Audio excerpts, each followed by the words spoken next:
حمد و ثنا اللہ ذوالجلال والاکرام کے لیے، درود و سلام سید الانبیاء جناب محمد رسول اللہ صلی اللہ علیہ وسلم کی ذات گرامی پر۔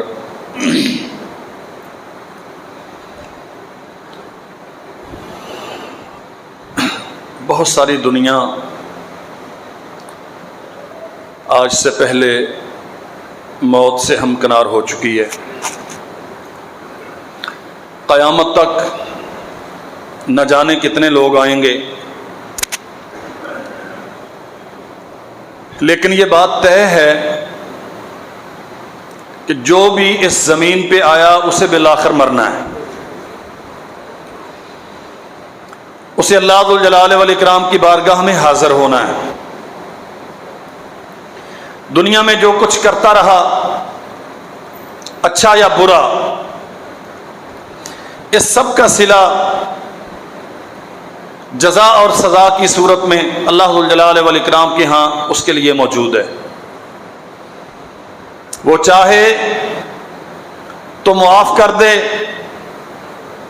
جنت میں داخل کر دے، انعامات سے نواز دے،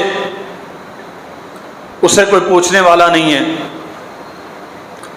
اور چاہے تو حساب و کتاب کے کٹہرے میں کھڑا کر لے، وہ قادر ہے اس بات پہ اور حق رکھتا ہے۔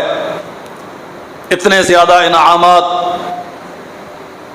فضل و احسان، نعمتیں اور آسانیاں، اور اس سب کے نتیجے میں صرف ایک مطالبہ کہ میرے ساتھ مخلص ہو کے زندگی گزارو، وہ حق رکھتا ہے کہ اپنے ان انعامات کے نتیجے میں جو ذمہ داری ہمیں سونپی تھی اس کی انجام دہی صحیح طور پہ نہ ہونے پر ہم سے پوچھ تاچھ کر لے۔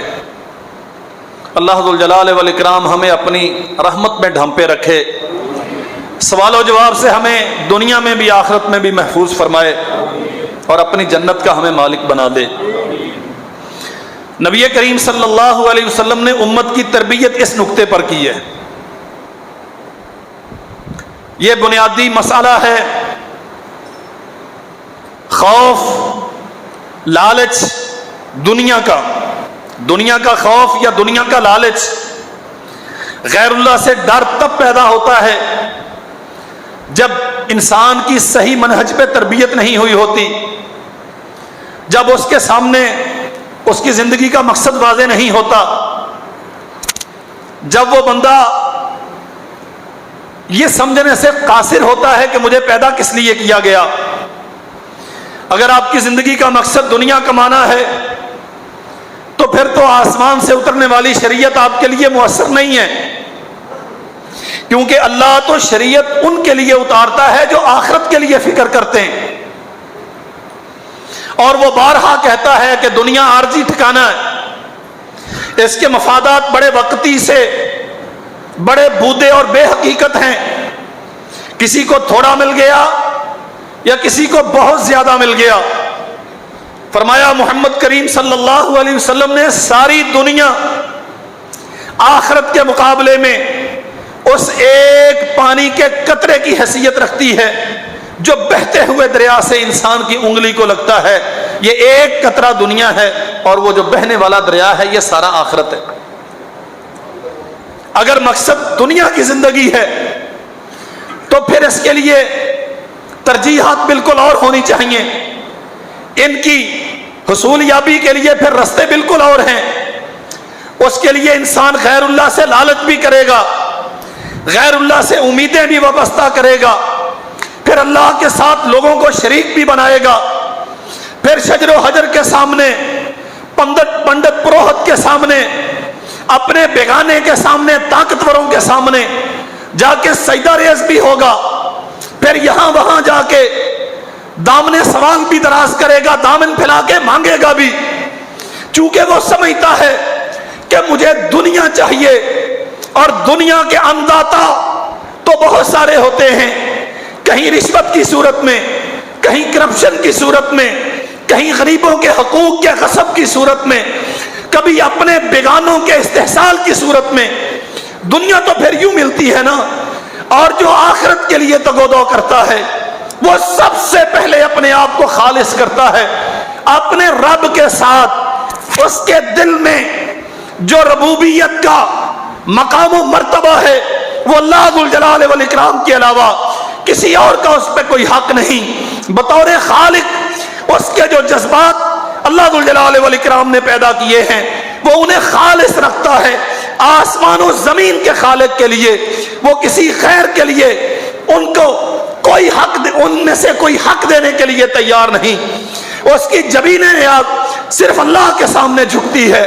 وہ دامن سوال صرف اس کے سامنے پھیلاتا ہے، وہ اپنا دستگیر و مالک صرف اسی کو سمجھتا ہے، وہ اپنا مشکل کشا اور حاجت روا صرف آسمان و زمین کے خالق کو مانتا ہے۔ وہ غیر اللہ سے خیر کی کوئی توقع نہیں رکھتا، وہ سمجھتا ہے تبارک الذی بیدہ الملک وہو علی کل شیء قدیر، وہ جو آسمان و زمین کا خالق ہے، وہ جو سارے کرنے پر قادر ہے، سب کرنے والوں کو کرنے سے روکنے پر قادر ہے۔ ساری دنیا کسی کو فائدہ دینا چاہے وہ اکیلا نہ چاہے کوئی کسی کو فائدہ نہیں دے سکتا، ساری دنیا کسی کا نقصان چاہے وہ اکیلا اسے فائدہ دینا چاہے کوئی اس کا نقصان نہیں کر سکتا۔ بیدہ الخیر انسان کا عقیدہ ہے، وہ جو ہر چیز پر قادر ہے نا، بلائی بھی ساری اس کے ہاتھ میں ہے، وہ اپنے آپ کو خالص کرتا ہے خاص طور پہ اس تناظر میں کہ مجھے خیر ہمیشہ وہاں سے ملے گی، اس لیے میری جبین نیاز اسی کے سامنے جھکنی چاہیے۔ جو یہ سمجھتا ہے کہ خیر یہاں وہاں سے ملتی ہے، ڈیریوں سے، پیروں سے، بڑوں سے، اولیاء سے، بڑی طاقتوں سے، دنیا کی بڑی بڑی قوتوں سے خیر ملتی ہے، وہ تو پھر انہی کے پاس جائے گا نا جن کے متعلق اس کا عقیدہ ہے۔ اور اگر عقیدہ یہ ہے کہ خیر اللہ کے ہاتھ میں ہے، اس کے علاوہ کسی اور کے ہاتھ میں نہیں، عزت اسی کے ہاتھ میں ہے، ذلت اسی کی طرف سے دور کی جاتی ہے، تو پھر وہ اپنے آپ کو مخلص بناتا ہے اللہ کے ساتھ۔ اور واللہ جو بندہ اس مسئلے میں اپنے آپ کو اللہ کے ساتھ خالص کر لے، اللہ ذو الجلال والاکرام پھر دنیا میں کبھی اسے رسوا نہیں ہونے دیتا۔ یہ جو تذبذب ہے نا، شراکت، انسان عقیدے میں ڈاواڈول رہتا ہے، پتہ نہیں کامیابی ملے گی کہ نہیں ملے گی، پتہ نہیں سرخرو ہو سکیں گے کہ نہیں ہو سکیں گے، یعنی اسے اپنے رب کے وعدوں پر یقین نہیں، اللہ کے قادر مطلق ہونے پر اس کا اعتماد نہیں، عزت و ذلت کا مالک ہونے پر اس کا یقین اور اعتماد نہیں، پھر وہ یہ خاک چھانتا ہے تذبذب کی، مذبذبین بین ذالک لا الہ الا ولا الہ الا، کبھی حق کا پلڑا جھک گیا تو اس کے زندہ باد کے نعرے، کبھی اہل باطل غالب ہے تو پھر ان کا پرچم اٹھا لیا، کبھی ادھر ہے کبھی ادھر ہے۔ یہ بے پیندے کا لوٹا کلمہ تو پڑھتا ہے لیکن قبروں پہ جا کے سجدے بھی کرتا ہے، کلمہ تو پڑھتا ہے لیکن امریکہ سے کامیابیوں کی امیدیں بھی وابستہ کرتا ہے، کلمہ تو پڑھتا ہے لیکن وہی جنہیں کل کندھوں پہ اٹھا کے قبر رسید کر کے آیا تھا اس پہ جا کے دیا جلا کے اس سے بیٹے بھی مانگتا ہے۔